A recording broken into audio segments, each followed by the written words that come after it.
Here is a general definition of science.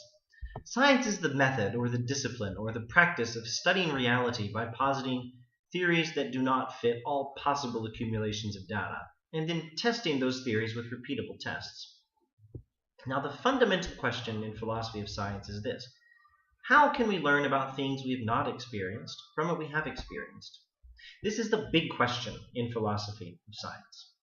And observe that that is pretty much what science does. In physics, we try to understand universal laws that govern all physical objects, such as gravity. In other fields of science, such as biology, we do something very similar. We posit general rules by studying particular cases. We have not studied all mammals. Some of them have gone unobserved by scientists, and yet scientists conclude from the ones they have observed that all of them have hair. All mammals have hair because we've observed many that do have hair. Now, how does that reasoning work? Does that reasoning work? Why does it work? How does it work? And in general, how can we learn about these things we have not experienced from what we have experienced? This is the big question in the philosophy of science. This question is sometimes called the problem of induction. There's a secondary question in philosophy of science, and an answer to this big question might well provide an answer to it as well. The secondary question is called the demarcation problem. This is the question: what distinguishes science from other things that are not science? What distinguishes science from metaphysics or from religion? Or what distinguishes science from literature? What distinguishes science from the study of history? The demarcation problem is meant to is the question about what are the distinguishing characteristics of science. What is it that science has that these other forms of belief or these other ways of knowing do not have? Now, in order to answer the big question in particular, but quite possibly also the demarcation question, we have to understand patterns of reasoning. We do reason in patterns, and science reasons in very specific patterns. And an understanding of those patterns is going to be important for answering either of these questions. Now, some patterns of reasoning are good and some are bad. Here's a good pattern of reasoning. If A then B, A therefore B. If the grass is raining, then if it is raining, then the grass is wet. It is raining, therefore the grass is wet. That's a good pattern of reasoning. Now, science uses probably 3 patterns of reasoning we need to be aware of. But before we can get to them, let's review something about reasoning. All reasoning is either deductive or probabilistic. Deductive reasoning is reasoning using premises that are meant to guarantee the truth of their conclusions. With deductive reasoning, we are trying to make arguments such that it's not possible for the premises to be true and the conclusion false at the same time. With probabilistic reasoning, we are trying to make arguments such that it is likely that if the premises are true, the conclusion is true. It is not necessary that the conclusion is true given the truth of the premises, but it is probable. That's probabilistic reasoning. Now, there are various kinds of deductive reasoning, but only one is relevant to scientific reasoning as far as I can tell. In a logic class, this is the reasoning that would be charted by some of the diagonal lines on the square of opposition. Categorical reasoning using immediate inferences from an I to an A form proposition or from an O to an E form proposition. And if you have not studied this in a logic class, don't worry. Here's an example that should make it fairly clear. This is some deductive reasoning that science employs. Some swans are not white, therefore, it is not true that all swans are white. Some mammals lay eggs, therefore, it is not true that no mammals lay eggs. This is how we falsify a scientific theory. This is how we take a general theory in science, such as all swans are white or no mammals lay eggs, and we disprove it by finding instances that are contradictory to it. And we find some swans that are not white, the black swans, I believe, discovered in New Zealand, and this proves that it is not true that all swans are white. We discover platypi, mammals which lay eggs, and this disproves the theory that no mammals lay eggs. And this is called falsification, and it is a form of deductive reasoning. Probabilistic reasoning comes in various varieties, and 2 of them are relevant to science. One is inference to the best explanation. Sometimes this form of reasoning is called abduction. Abduction. Another form of probabilistic reasoning could be called generalization. This is reasoning from some cases to all. This is reasoning from, for example, many whales we have observed are mammals, therefore all whales are mammals. Or many mammals have hair, therefore all whales have hair. Or many whales we have observed are not sharks, therefore no whales are sharks. This is the reasoning that goes from some particular cases to all, and this is called generalization, or it is sometimes called induction. But to avoid any unnecessary confusion that is unavoidable otherwise, I must emphasize that in a logic textbook, probably the word induction will be used to refer to probabilistic reasoning generally, although in philosophy of science, it is frequently used to refer only to this form of reasoning from particular to general cases, from some to all, or from some are not to no are. Okay, so this is also called verification.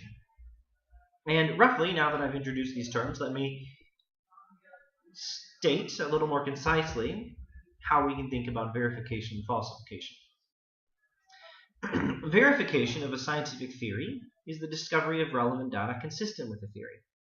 And falsification of a scientific theory is discovery of relevant data inconsistent with the theory.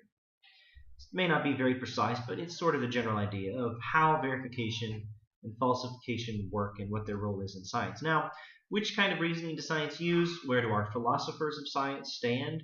What sort of reasoning do they say science uses? Here are some of their major emphases. Bacon, Francis Bacon, the early modern philosopher, who has as strong a claim as anyone else to being the founder of science. Probably we shouldn't attribute it to him alone, but if we were to attribute it to any one individual, he would do as well as anyone. Bacon emphasizes induction. He emphasizes probabilistic reasoning. The logical positivist philosophers of the early 1900s emphasized verification or induction. Bacon, I think, was emphasizing probabilistic reasoning generally, induction as it's referred to in logic class.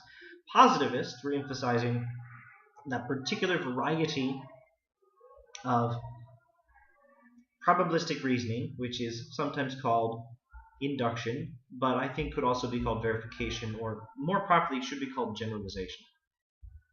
Karl Popper emphasizes falsification, a deductive form of reasoning, and Thomas Kuhn emphasizes inference to the best explanation, or what some call abduction. And these, I think, are all three patterns of reasoning that are used in science. I think they're all correct. I think we can safely say that science uses falsification, that form of deductive reasoning described already, inference to the best explanation, what some call abduction, and generalization or verification, what some call induction. And now, I think we're finally ready to look at the principles that answer that question we asked at the beginning, the big question. How do we get knowledge of what we have not experienced from what we have experienced? Here are three principles that might supply an answer to that question. 1. We can posit general laws based on particular instances. 2.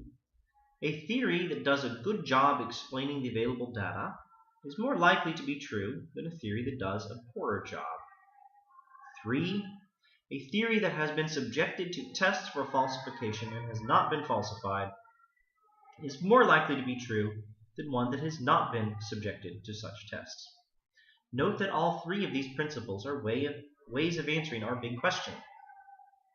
So, the problem of induction, which really is about that big question, has sometimes emphasized that first principle. The principle we can posit general laws based on particular instances, but really it should refer to the big question. And all three of these principles will answer that big question. And note again, these three principles correspond to the three forms of reasoning science employs. We can posit general laws based on particular instances. That pertains to generalization, and verification is a big part of that. 2, a theory that does a good job explaining the available data is more likely to be true than one that is not. and that's abduction, or inference to the best explanation.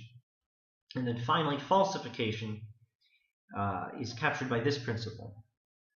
A theory that has been subjected to test for falsification and has not been falsified is more likely to be true than one that has not been subjected to such tests. Or at least this principle helps us to understand how falsification is relevant to scientific knowledge. Strictly speaking, falsification does not directly give us knowledge that any theory is true.